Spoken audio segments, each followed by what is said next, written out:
धरती माता की कथा। जय श्री कृष्णा, राधे राधे। प्रिय श्रोताओं, आज मैं आप सबको धरती माता की एक प्राचीन कथा सुनाने जा रही हूँ। सो ध्यान से सुनिए। ऐसी मान्यता है कि अगर कोई भी व्यक्ति व्रत किया है लेकिन धरती माता का व्रत या कथा नहीं सुना है और ना ही उद्यापन किया है तो उसको मरने के बाद जमीन नहीं मिलेगी। यहाँ तक कि खड़े रहने के लिए भी जमीन नसीब नहीं होगी। इसलिए जरूरी है कि आप सब धरती माता की कथा सुने, व्रत करें और फिर उद्यापन करें। एक बार की बात है, एक बूढ़ी महिला थी। वह धर्म पुण्य बहुत अधिक करती थी। वह बुढ़िया माई इतना अधिक धर्म पुण्य करती थी कि उसके धर्म पुण्य करने के कारण उसका घर बार सारा खाली हो गया। उसने अपने घर की सभी आवश्यक वस्तुएं दान कर दी। इसी तरह एक दिन उसके अत्यधिक धर्म पुण्य करने के कारण धर्मराज जी का सिंहासन हिलने लगा।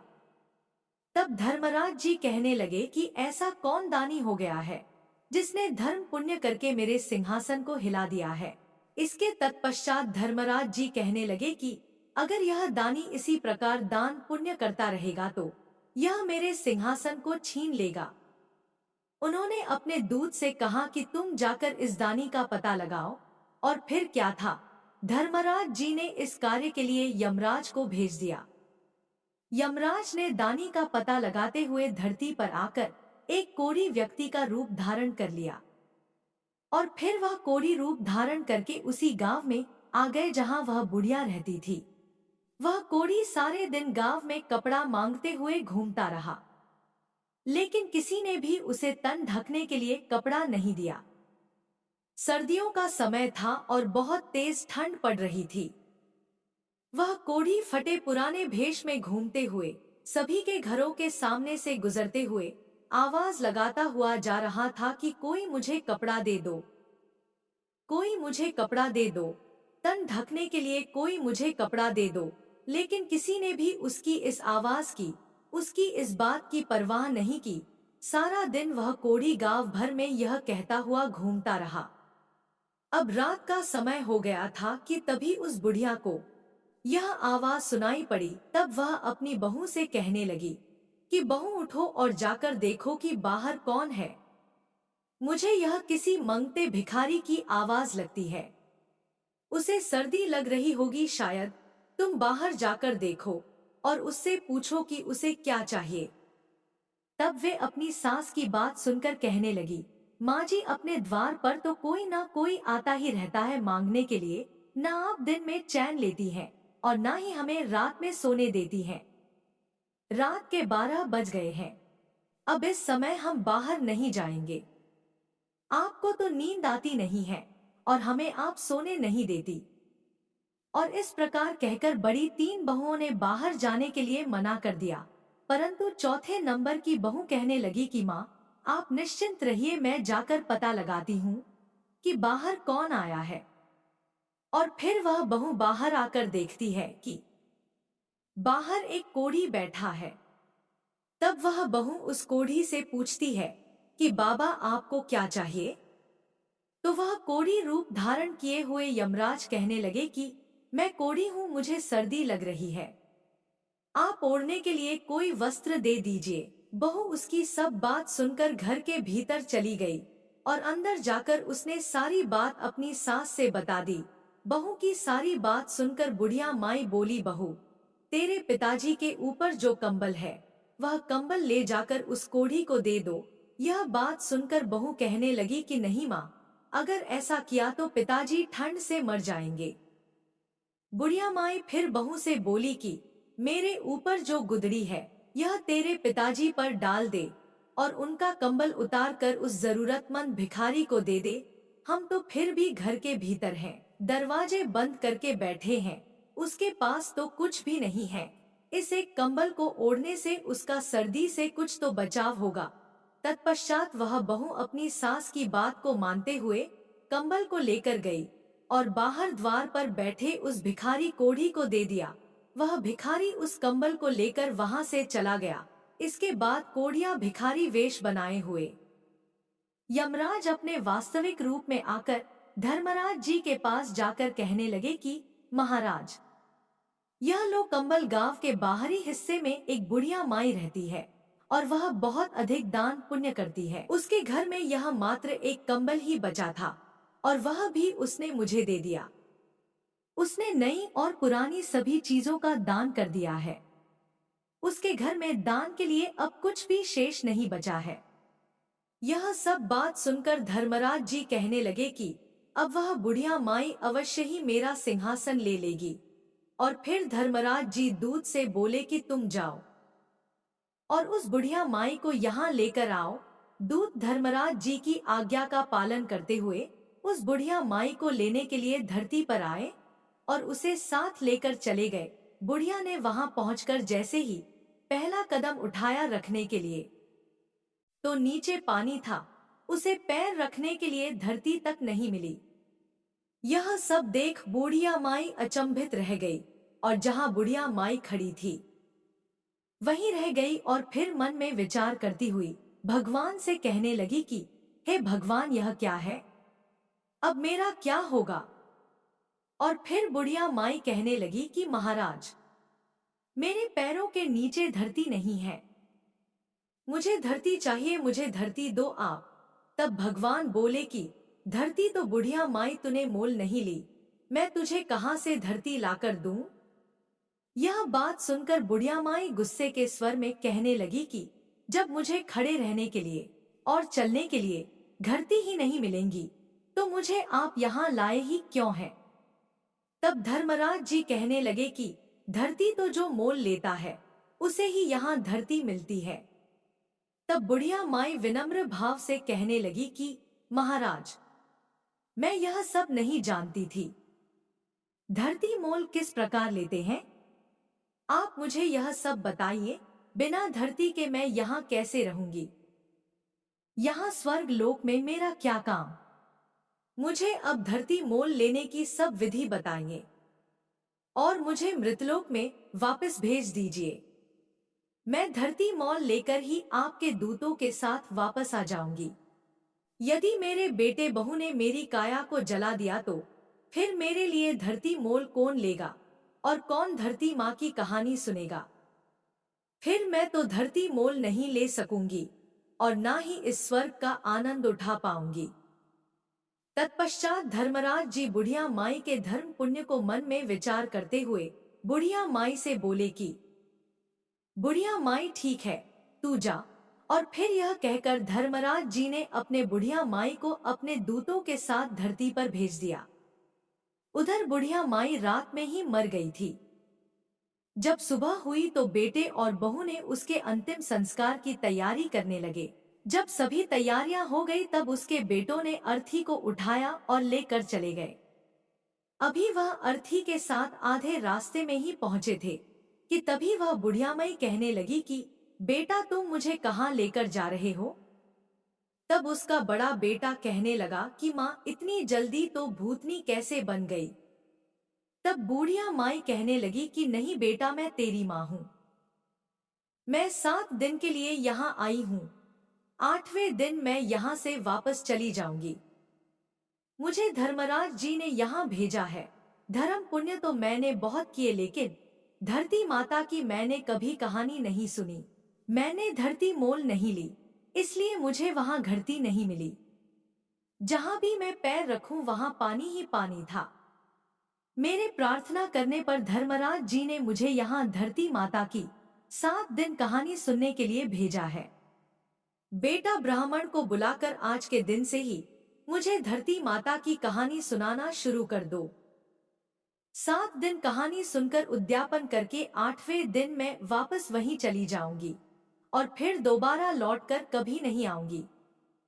बुढ़िया माई के बेटे सब बात सुनकर असमंजस में पड़ गए कि क्या करें। तभी एक बुजुर्ग पंडित कहने लगा कि बेटा, तुम्हारी माँ भगवान के दरबार में जाकर आई है और अपनी काया में फिर से प्रवेश की है। यह सब सच कह रही है। भगवान ने ही इन्हें यहाँ भेजा होगा। इन्हें घर ले चलो, इन्हें जलाओ मत। बुजुर्ग पंडित की सब बात सुनकर और समझकर सभी लोग बुढ़िया माई को लेकर घर वापस आ गए। बुढ़िया के घर में प्यार प्रीति रखने वाले लोगों की भीड़ लगी हुई थी। वहां औरतें भजन गा रही थी। जब बहुओं ने यह देखा कि बुढ़िया माई को वापस ले आए, तब बहुएं कहने लगी कि अम्मा नहीं मरेगी, यह तो हमें मारकर ही दम लेंगी। घर में इन्होंने तो झाड़ू लगा दी है, सुई तक भी घर में नहीं छोड़ी, घर में नमक की चुटकी तक नहीं छोड़ी, और अब यह फिर आ गई है। बहू की सब बात सुनकर बुढ़िया माई कहने लगी कि बेटा, मैं तो किसी को नहीं मार रही, तुम सबने मुझे नहला तो दिया, अब ब्राह्मणी को बुलाकर उससे मुझे धरती माता की कहानी भी सुनवा दो।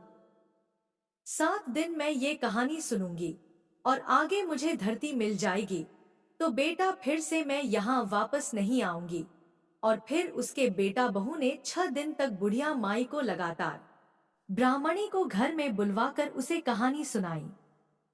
7वें दिन पानी का भरा हुआ इकलौता रोली मोली 5 रुपए सवा नाल का धागा गुड़ की डाली लेकर बुढ़िया माई अपनी बहू से कहने लगी कि चलो बेटा, तुम सब मेरे साथ पीपल के नीचे चलो, वहां चलकर हम सब बैठकर धरती माता की कहानी सुनेंगे। आज मेरे इस व्रत का उद्यापन करना है, तुम भी सब चलो, तुम सब भी इस कथा को सुनना जिससे तुम में यह पीड़ा दुख न पड़े। और फिर वह बुढ़िया माई अपनी सभी बहुओं और ब्राह्मणी को लेकर पीपल के पेड़ के नीचे पहुंच गई। वहां बैठकर ब्राह्मणी ने धरती माता की कहानी कही और बुढ़िया माई और सब लोगों ने कहानी सुनी। कहानी की हुंकार दिए धरती माता की कहानी कहने के बाद सवा नाल का धागा 5 रुपए और गुड़ की डाली लेकर उस पीपल की जड़ में दबा दी। फिर बुढ़िया माई हाथ जोड़कर कहने लगी कि लो धरती माँ, इसे स्वीकार करो धरती माता, अब मैंने तुम्हें मोल ले लिया है, मेरे सभी पाप तुम अपने में समेट लो, मुझे आगे धरती मिलनी चाहिए, मुझे फिर यहाँ न आना पड़े। इस प्रकार से बुढ़िया माई ने 7 दिन तक धरती माता की कहानी सुनकर उद्यापन कर दिया। बुढ़िया माँ की बहुओं ने एक दिन धरती माता की कहानी सुनकर उद्यापन कर दिया। इस प्रकार बुढ़िया माई ने धरती माता की कहानी कही, उसका व्रत किया और स्वयं भी उद्यापन किया और बहू से भी उद्यापन करवाया। और फिर जब सभी घर में लौटी तब बुढ़िया माई बहू से कहने लगी कि बेटा, आज मेरा यहाँ आखिरी दिन है, आज मुझे सभी प्रकार का भोजन करा दो, मैं चली जाऊंगी तो फिर दोबारा लौटकर कभी नहीं आऊंगी। तब बहुएं उससे कहने लगी कि क्या खिलाएं और कहां से लाए, घर में तुमने कुछ छोड़ा भी है क्या? तब बड़ी बहू उन सभी को कहने लगी, कोई बात नहीं, तुम लोग इतनी कड़वी बात मत बोलो, मैं सब कुछ प्रबंध अपने आप कर लूंगी, मैं अभी पड़ोस में जाकर आती हूँ, माँ के करने के लायक भोजन तो मिल ही जाएगा। और यह सब बोलकर वह बड़ी बहू अपने अड़ोस पड़ोस के घरों में जाकर किसी से कुछ मांगा तो किसी से कुछ मांगा। इस प्रकार उसने अपनी सास के लिए सभी प्रकार का भोजन तैयार किया और फिर सास को जिम्मा दिया। तो बुढ़िया माई अपने बेटे बहू से बोली कि बेटा, तुम सब भी भोजन जिम लो। और फिर सभी ने थोड़ा थोड़ा भोजन खा लिया। तब बुढ़िया माई उनसे फिर से कहने लगी कि बेटा, मैं कल सुबह 4 बजे यहाँ से चली जाऊंगी और अब मैं यहाँ नहीं रहूंगी, आज यहाँ मेरा आखिरी दिन है, अब 12 बज गए हैं, तुम भी सभी जाकर सो जाओ। बेटों के मना करने के बाद भी उन सभी को बुढ़िया माई ने नींद लेने के लिए भेज दिया। सभी अपने अपने यथास्थान में जाकर सो गए। अब अपनी निर्धारित समय पर भगवान का विमान आया और बुढ़िया माई को लेकर चला गया। आगे वहां जाने पर बुढ़िया माई को अब धरती मिल गई। तब बुढ़िया माई भगवान से बोली, हे भगवान, अब आप मेरी एक और इच्छा पूरी करो। तब भगवान कहने लगे कि अब तुम्हारी कौन सी इच्छा पूरी करूं? तब वह बोली कि मेरे घर में मैं कुछ भी नहीं छोड़कर आई हूं, मैंने सब कुछ दान में दे दिया है, यहाँ तक कि मैंने गुड़, चाय, नमक यह तक भी नहीं छोड़ा। अब मेरे मरने के बाद मेरे बेटे बहू मेरा विधि विधान कैसे पूरा करेंगे? जो मैंने दान धर्म किया है उसे 4 गुना करके आप लौटाइए। तब भगवान बोले कि ठीक है, मैंने तेरा किया हुआ दान धर्म तेरे बेटे बहू को 4 गुना करके उन्हें लौटा दिया। बुढ़िया माई, अब तेरे घर में हर चीज की मौज होगी। उधर जब सुबह हुई तब छोटी बहू उठकर सभी से कहने लगी कि उठ जाओ आप सभी लोग और चाय पी लो। सासू माँ को तो खूब भोजन खिलाया हुआ है, वह तो अब उठेगी नहीं। इतना कहकर वह जेठानी के पास जाकर कहने लगी कि जाकर संभालो अपनी सास को, तुम उनकी लाडली बहू हो, वह तो अकड़ के सोई हुई है और अब उठती ही नहीं है। तब बड़ी बहू उसे कहने लगी कि अकड़ के क्या सोई होंगी। उनके बताए अनुसार 7 दिन बीत गए हैं, आज 8वां दिन है। बड़ी बहू ने जल्दी जल्दी आकर सास को देखा और फिर वह दौड़ती हुई अपने पति के पास आकर कहने लगी कि आप क्या चाय पी रहे हैं? माँ तो गई, माँ को संभाल लो, उन्हें लाकर आंगन में सुला दो। जब बुढ़िया माई को लाकर आंगन में सुला दिया गया तब सबसे छोटी बहू कहने लगी कि मैंने सदा आप सबकी बात सुनी है और आपकी हर बात मानी है, आज आप सब मेरी बात सुनो। तब सभी कहने लगे कि बताओ। तब वह कहने लगी कि इस लोटे में भरे हुए पानी से सासू जी के छींटे लगा दो, नहलाई धुलाई तो पहले से ही है, और अगर आप लोग रोए तो यह फिर वापस आ जाएगी। इन्हें पानी का चीटा देखकर उठा ले जाओ। तुम 4 भाई बहुत हो, 5वीं की कोई जरूरत नहीं है, और उठा ले जाओ यहाँ से फटाफट और जला के आ जाओ, जिससे कि इनकी गति हो जाए। तब सारे भाई आपस में बात करने लगे कि पहले भी हम लोगों को इकट्ठा करके शर्मिंदा हो चुके हैं, अब बिना देर किए इसका कहना मान लेते हैं। ऐसा विचार करके सभी भाइयों ने बुढ़िया माई को उठाया और चल दिए जलाने के लिए श्मशान की ओर। तब रास्ते में पीपल के नीचे बैठी कुछ औरतें जो कहानी सुन रही थी, बूढ़िया माई के बेटों को इस भांति जाते हुए देखकर वह सब समझ गई और एक दूसरे से कहने लगी कि बैशाख का पावन महीना है, बुढ़िया माई तो मर गई और बहुओं ने भजन तक नहीं गवाए, चलो हम सब वहां भजन गाने के लिए चलते हैं, 2-4 राम के नाम लिए जाएंगे। और यह विचार कर वह सभी बुढ़िया माई के घर जाकर भजन गाने लगी। उधर बेटों ने बुढ़िया माई का दाह संस्कार कर दिया और अब वह घर की ओर आने लगे। उन्हें आता हुआ देखकर भजन गाने वाली औरतें बुढ़िया माई की बहू से कहने लगी कि बहू जाओ और दरी लेकर आओ और यहाँ दरी बिछा दो। तब वह कहने लगी कि मरे ना मराए बुढ़िया माई, उसे दाग देकर जब हमारे घर वाले आएंगे तभी हम दरी बिछाएंगी। तब वह भजन गाने वाली औरतें कहने लगी कि लो आ गए सभी लोग, अब तो दरी बिछा दो। फिर दरी बिछाई गई। भजन गाने वाली औरतों ने खूब भजन गाई और भजन गाने के पश्चात अपने अपने घर को चली गई।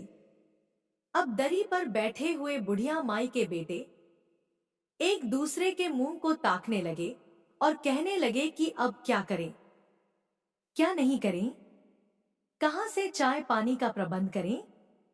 माँ तो गई और घर में भी कुछ नहीं छोड़ कर गई। अब अड़ोसी पड़ोसी भी आपस में चर्चा करने लगे, चलो भाई आज तो बुढ़िया माई के परिवार को चाय पानी पिला आए, उनको रोटी पानी खिलाएं, आज ही उनकी माँ मरी है, अब की बार तो वह मर गई है, आज तो खिला पिला आते हैं, कल से अपना अपने आप देख लेंगे।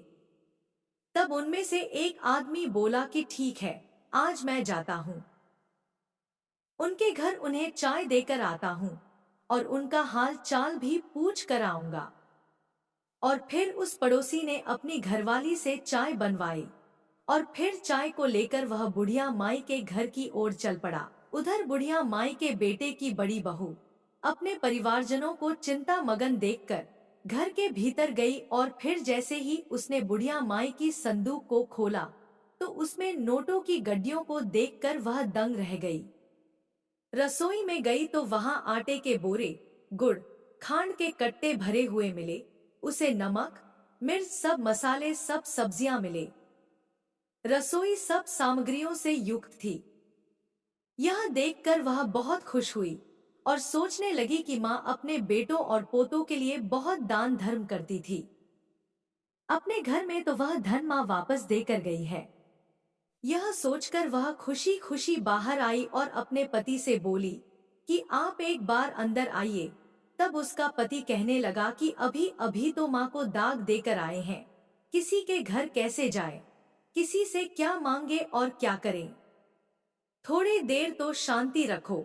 तब वह बहू बोली कि आप एक बार अंदर तो आइए, बाहर कहीं जाने की कोई जरूरत नहीं पड़ेगी।